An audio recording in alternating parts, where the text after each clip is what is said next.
आज मैं आपको जिनकी कहानी सुनाने जा रही हूँ वो है ब्रिटेन के प्रधानमंत्री ऋषि सुनक की सास। किस तरीके से उन्होंने हर हिंदुस्तानी के दिल पर अपनी छाप छोड़ रखी है, कैसे उन्होंने इतने बड़े बिजनेस को संभाला। आज मैं आपको सुनाऊंगी उन्हीं की कहानी। नमस्कार, मैं हूं समीक्षा दीक्षित और आपका स्वागत है सत्योदय मीडिया में।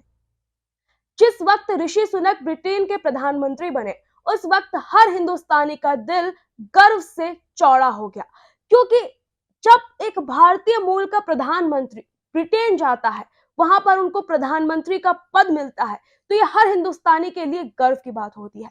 क्योंकि एक वक्त ऐसा हुआ करता था जब ब्रिटिश हम पर शासन करते थे, उन्होंने इंडिया को पूरी तरह से कैप्चर कर रखा था। लेकिन अब वो वक्त है जब भारतीय मूल के लोग ब्रिटेन पर शासन कर रहे हैं, वहां पर उनकी सत्ता चला रहे हैं। उन्हीं में से एक है भारतीय मूल के ऋषि सुनक, जो इस वक्त वहां के प्रधानमंत्री हैं। ऋषि सुनक को इतना ज्यादा सम्मान क्यों दिया जाता है? एक सबसे पहली चीज तो यही है कि वो भारतीय मूल के हैं, और दूसरी चीज ये है कि वो इंडियन रिचुअल्स में सबसे ज्यादा बिलीव करते हैं। जैसे कि आपने उनके कई सारी फोटोज देखी होंगी या वीडियोस देखे होंगे जो अक्सर सोशल मीडिया पर वायरल होते हैं, तो आपने देखा होगा कि वो अपने हाथ में कलावा बांधते हुए आपको नजर आएंगे। इसी तरीके से उन्होंने उनको भारतीय रीति रिवाजों में या हमारी जो संस्कृति है उसमें बहुत ज्यादा इंटरेस्ट है।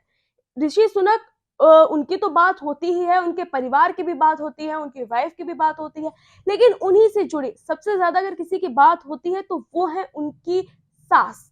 जी हाँ, ऋषि सुनक की सास की तारीफ हर जगह होती है और वो ज्यादातर सुर्खियों में छाई रहती है। उनकी सास है सुधा मूर्ति, जो इन्फोसिस एक आईटी कंपनी है जो इस वक्त टॉप लीडिंग कंपनीज में से एक मानी जाती है, उसकी को फाउंडर हैं, और वो नारायण मूर्ति की वाइफ भी है।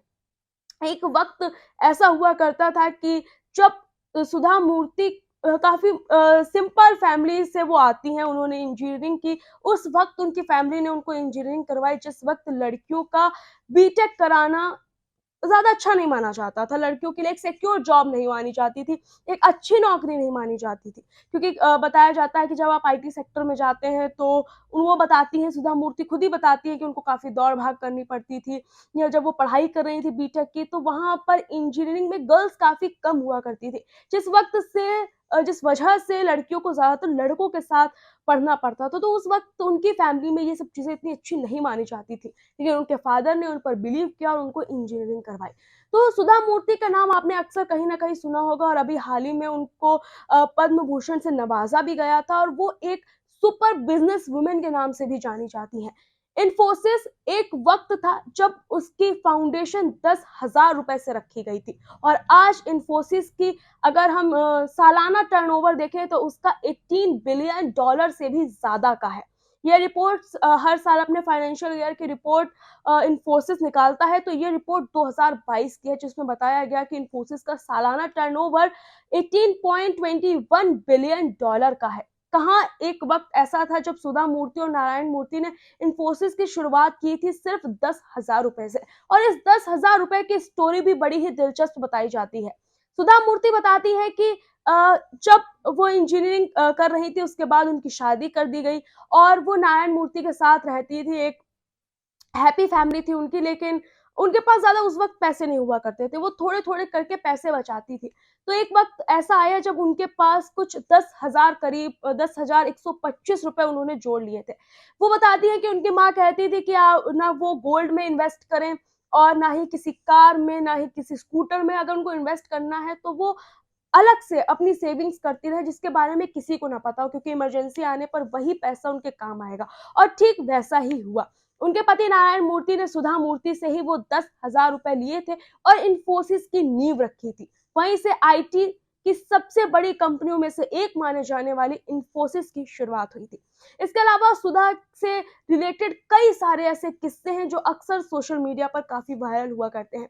उन्हीं में से एक किस्सा और भी है जिसमें कहा जाता है, सुधा मूर्ति ने बताया था हाल ही में कि उनको किस तरीके से क्रिटिसाइज किया गया था जब वो बिजनेस क्लास में जा रही थी। दरअसल उस वक्त उन्होंने सलवार कमीज पहना हुआ था, और जब आप दूसरे कंट्री में जाते हैं, वहां पर साड़ी पहनते हैं या सूट पहनते हैं, तो वो हमारे कल्चर को इतना ज्यादा अडॉर नहीं करते। उनको लगता है कि जिस किसी ने भी ये सिंपल से कपड़े पहन रखे, हो सकता है उसके पास पैसे ना हो, तो लोग एक तरीके से टॉन्ट मारते हैं या आपको टीज़ करते हैं। कई सारे इंडियंस हैं जिन्होंने बाहर जाके इन चीज़ों का सामना किया हुआ है, तो उन्हीं में से एक सुधा मूर्ति भी थी। तो वो बताती हैं कि वो बिज़नेस क्लास का टिकट लेके खड़ी होती है, तो लोग उनको क्रिटिसाइज़ करते हैं और काफ़ी कुछ कहते हैं, जिस वजह से वो उन लोगों को समझाती हैं जाके कि पैसा ही सब कुछ नहीं होता है। वो इकोनॉमी क्लास में ट्रैवल नहीं कर रही, दरअसल वो बिज़नेस क्लास में ही ट्रैवल कर रही हैं। तो इस तरीके की कई स्टोरीज़ हैं सुधा मूर्ति की, और इसी के साथ जब उनके दामाद ऋषि सुनक देश के ब्रिटेन के प्रधानमंत्री बने, तब उनका नाम और भी ज़्यादा पॉपुलर हो गया। अ, कपिल शर्मा शो में भी उन्होंने इन बातों का ज़िक्र किया था कि किस तरीके से जब वो जाने के लिए अपने दामाद के घर जाने के लिए जब वो एड्रेस भरती हैं, तो वो जब 10 डाउनिंग स्ट्रीट डालती हैं, तो उसके बाद लोग कहते हैं कि आर यू जोकिंग, आप मज़ाक कर रही हैं क्या? आपको प्रधानमंत्री से मिलना है?